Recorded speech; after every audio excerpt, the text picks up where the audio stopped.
Bonjour à vous. Après le passage de l'épiglotte dans notre vidéo précédente, bienvenue dans l'œsophage. L'œsophage est un tube creux d'environ 25 cm dans lequel les aliments vont transiter pour atteindre l'estomac. Faute de temps dans cette vidéo, nous n'allons pas traiter ici les pathologies de déformation de l'œsophage telles que diverticule hernie, pour lequel à l'évidence il est mérité de considérer la vitesse d'alimentation comme un facteur de risque possible d'aggravation.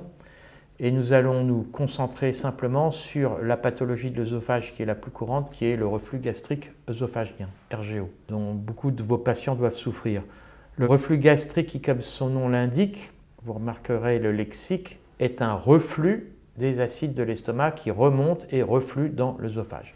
La sémantique reflux, mouvement dans un sens qui succède à un mouvement dans le sens opposé. Nous sommes bien donc dans un univers sémantique de la vitesse qui, comme vous le savez par son passage, quand vous avez une vitesse, ça crée des perturbations et possiblement donc des reflux qui font partie des perturbations possibles de la vitesse. Que dit la science? Elle est très claire, elle est très nette. Abordons une première étude chinoise de 2019 sur 1518 personnes multicentriques sur 6 hôpitaux. L'objectif de cette étude est d'évaluer la relation entre la pathogénèse du RGO et les facteurs liés au mode de vie afin de produire des informations utiles pour un guide de référence clinique en Chine. L'objet de l'étude était de comprendre quels étaient les facteurs de risque hygiéno-diététiques qui permettaient de dire qu'on pouvait créer du reflux. Donc 1518 sujets, 832 avec RGO, 686 sans RGO. Recrutés dans 6 hôpitaux chinois qui ont répondu à des questionnaires sur les symptômes. Le résultat est que manger rapide arrive en premier facteur de risque, avec un facteur de 4, manger au-delà de la satiété en deuxième facteur de risque 2,8, porter une gaine ou un corset troisième avec 2,1, manger des aliments très chauds quatrième avec un facteur de 1,8 et s'allonger peu après avoir mangé cinquième 1,5 et fumer sixième 1,5.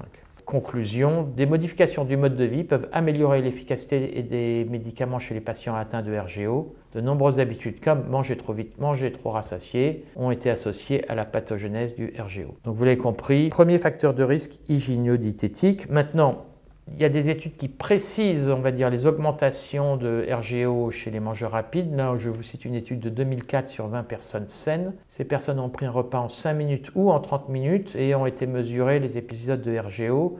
Nous avons une augmentation de 40% des épisodes chez les mangeurs rapides. Et ce qui est intéressant dans cette étude, c'est une hypothèse qui est posée, qui est de dire que l'augmentation postprandiale, donc après le repas du reflux gastrique œsophagien RGO, résulte en grande partie, et donc ça c'est le point important, d'une augmentation du taux de relaxation transitoire du sphincter inférieur de l'œsophage. Ce qui veut dire que le sphincter, le cardia, met plus de temps à se fermer chez les mangeurs rapides. En bref, un cardia qui se ferme moins vite et qui reste ouvert plus longtemps, ce qui participe à une porte d'entrée pour les reflux. Et ce qui est logique, si maintenant on regarde, si on travaille, on va dire, l'étiologie de la chose, si on regarde un œsophage qui propulse la nourriture par contraction d'ondes péristatiques, vous pouvez voir que si un seul train d'ondes passe dans l'œsophage est bien serré, bien musculeux et se ferme à l'entrée et à la sortie.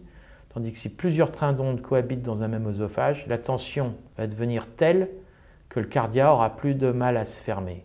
Et on reboucle bien sur l'hypothèse de notre étude qui propose une augmentation du taux de relaxation transitoire du sphincter inférieur de l'œsophage par la tension créée par les trains d'ondes superposés qui cohabitent dans l'œsophage. Nous arrivons à notre conclusion. Je pense que nous avons démontré que les études démontrent que manger vite est un facteur de risque qui participe au RGO. Manger moins vite est une recommandation hygiéno-diététique en cas de reflux, et très probablement celle qui est la plus impactante. N'hésitez pas à me dire en commentaire si vous voyez des points à discuter ou à enrichir. Je vous remercie. Les références sont dans la description. Nous allons maintenant passer le cardia et nous allons rentrer dans l'estomac. Et la question qui se pose pour la prochaine vidéo, c'est pourquoi cette grande poche de tissu qui est l'estomac pourrait être impactée par une vitesse d'alimentation rapide.